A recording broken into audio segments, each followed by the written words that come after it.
આપણો દેશ હજી થોડો પાછળ ચકલીઓના લીધે છે, જે દેશને કોઈક અચીવમેન્ટ મળ્યું હોય ત્યારે પણ એમાં ખામીઓ શોધી કાઢે છે અને એમના પણ કઈ ભૂલ શોધી કાઢે છે. ગઈકાલે મેં એક પોસ્ટ મૂકી હતી કે ભારત સૌથી વધુ ઊંચાઈ ઉપર 3D બિલ્ડિંગ બનાવનાર રેકોર્ડ બનાવ્યો છે, કે જેમાં આપણે લશ્કરી બંકર બનાવ્યું છે લેહ લદ્દાખની અંદર. તો એમાં પણ અમુક ચકલીઓએ કોમેન્ટ કરી કે વિદેશ કરતા ઘણા પાછળ છીએ. તો હવે એમને ખાસ આ રીલ મોકલી દીધો, જેને ભારત પછાત લાગતું હોય તો તમે એ દેશમાંથી આવો છો જે દેશે ચંદ્રની દક્ષિણ બાજુએ પ્રથમ દેશ બન્યો છે રોવર ઉતારનાર અને ચંદ્ર ઉપર સોફ્ટ લેન્ડિંગ કરનાર માત્ર ચોથો દેશ છે. મંગળ ઉપર પોતાના પ્રથમ પ્રયાસ ઉપર જ યાન મોકલનાર પ્રથમ દેશ છે અને મંગળના ભ્રમણ કક્ષામાં એ માત્ર બીજો દેશ છે જેને યાન મૂક્યું હોય અને મંગળ ઉપર માત્ર 4 દેશો પહોંચ્યા છે, એમાંનો એક દેશ છે. એના બાદ જે સેટેલાઇટને તોડી શકે એવી સેટેલાઇટ વિરોધી સશસ્ત્ર પ્રણાલી ધરાવનાર પણ આપણે ચોથા દેશ છીએ અને અવકાશમાં હમણાં જ આપણે ડોકિંગ અનડોકિંગ ટેકનોલોજી ધરાવનાર માત્ર ચોથા દેશ બન્યા છીએ. આ વાત થઈ સ્પેસની. હવે વાત કરીએ આપણે મેડિકલની. તો મેડિકલમાં વિશ્વના 40% જેનરિક દવાઓ, આફ્રિકાની 40%, અમેરિકાની 50% દવાઓ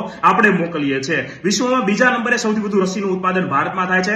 કોવિડ-19 વખતે 100 દેશોને આપણે રસી મોકલી હતી. ભારતે પોતાનું પ્રથમ MRI મશીન પણ બનાવી લીધું છે અને યુરોપમાં જ્યાં હિપ રિપ્લેસમેન્ટ, ની રિપ્લેસમેન્ટ અને મોતિયાના ઓપરેશનના 250 દિવસના વેટિંગ હોય છે, અહીંયા 3 દિવસમાં થઈ જતા હોવાથી આપણા ઉપરાંત એ બહારના ભૂરિયાઓ પણ અહીંયા આવે છે, એમના પણ ઓપરેશન થઈ જાય છે. હવે વાત કરીએ આપણે ઉત્પાદનની. તો ભારત વિશ્વમાં 6થા નંબરે સૌથી વધુ ઉત્પાદન કરતા મેન્યુફેક્ચરિંગમાં દેશ છે. બીજા નંબરે સૌથી વધુ 2 વ્હીલર અને ત્રીજા નંબરે સૌથી વધુ 4 વ્હીલર ઉત્પાદન ભારતમાં થાય છે. પરમાણુ સંચાલક બેલિસ્ટિક મિસાઇલ સબમરીન ધરાવનાર ભારત 6 દેશોમાંનો એક છે. હાઇપરસોનિક સ્ક્રેમજેટ વાહનનું સફળતાપૂર્વક હમણાં આપણે પ્રક્ષેપણ કર્યું, માત્ર ચોથો દેશ બન્યા છીએ અને સફળ ક્વોન્ટમ કોમ્યુનિકેશન સ્થાપનાર માત્ર ચોથો દેશ બન્યા છીએ. એના બાદ વાત કરવામાં આવે નવીનીકરણીય ઉર્જામાં ચોથા નંબરે છીએ. સોલાર ઉર્જામાં આપણે બીજા નંબરે છીએ. આઈટી સેવામાં યુએસ બાદ સૌથી વધુ નિકાસ ભારતમાંથી થાય છે. અનાજનો ત્રીજો સૌથી મોટો ઉત્પાદક દેશ ભારત છે.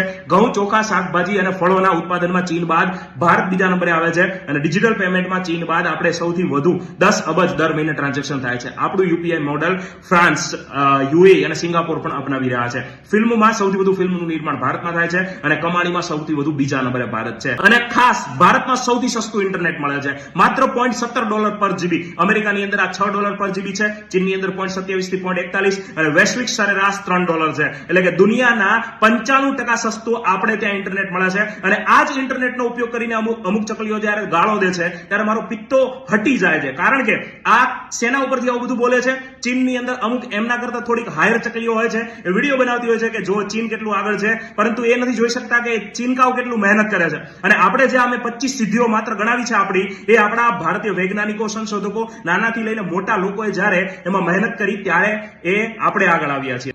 તો આ રીલ ખાસ મોકલી દેજો એવા વ્યક્તિઓને કે જે ભારતને હજી પછાત માનતા હોય. જય હિન્દ, જય ભારત.